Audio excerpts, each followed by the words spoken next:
Tonight on Be Green, the dark side of compact fluorescents. Turns out they might be saving you energy but costing you in other areas. Here's environment columnist Gideon Carney. CFLs, or these curly light bulbs, have become the symbol of the green revolution. But they might not be such a bright idea. First of all, they contain mercury, which can make them dangerous if they break, and they're difficult to recycle. But now studies show that there may be even bigger consequences to your health. They're nice looking and energy efficient and come highly recommended by, well, your government. But they might be making you sick because CFLs produce what's called dirty electricity. I Skyped with an expert in the field, Professor Magda Havis, to find out exactly what this means. Clean electricity is a smooth sine wave that just goes up and down 60 times a second. And when you have dirty electricity, you have these spikes that right on top of it. And these are high-frequency transients, and we know that they affect electronic equipment, and we're learning that they also have effects on humans. Havis talks about the effects on diabetics. We can take a person who has a certain level of blood sugar, put them into an environment where they're exposed to dirty electricity or radio frequencies, and their blood sugar will begin to climb.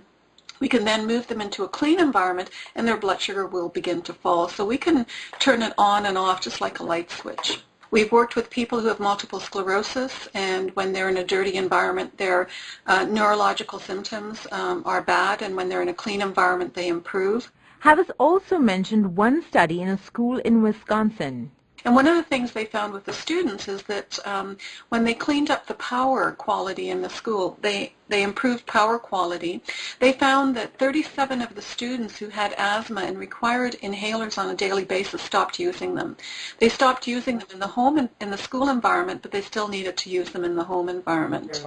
Let's go to my house now, where Tom Nader, an EMF or electromagnetic frequencies expert, is helping me do an experiment. We want to see how much CFLs change the EMF field in my home. We start with a base reading. This is when nothing but the fridge is running. Then we try an incandescent bulb. No change.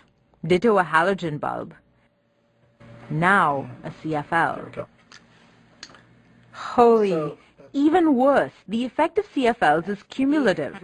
So more CFLs equal more dirty electricity. The more CFLs you add throughout your house.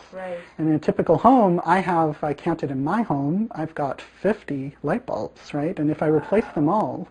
Nader says there are viable options for those looking for safe energy efficiency. For example, a GS filter or a Graham-Stetzer filter which cleans the power on your circuit. Or... So this is an LED bulb. It doesn't produce dirty electricity. There's no mercury in them. Plus, they're the most energy-efficient bulbs on the market, and they last longer than your average CFL. I've posted more information on my blog, including some of Dr. Havis's research. Log on to cbc.ca/Montreal@6 and look for the Be Green link. And I want to know, would you still buy and use compact fluorescent light bulbs, or will you bring them to a recycling center? Leave me a comment or call 514-597-5626. I'm Geeta Nadkarni. Until next time, be green.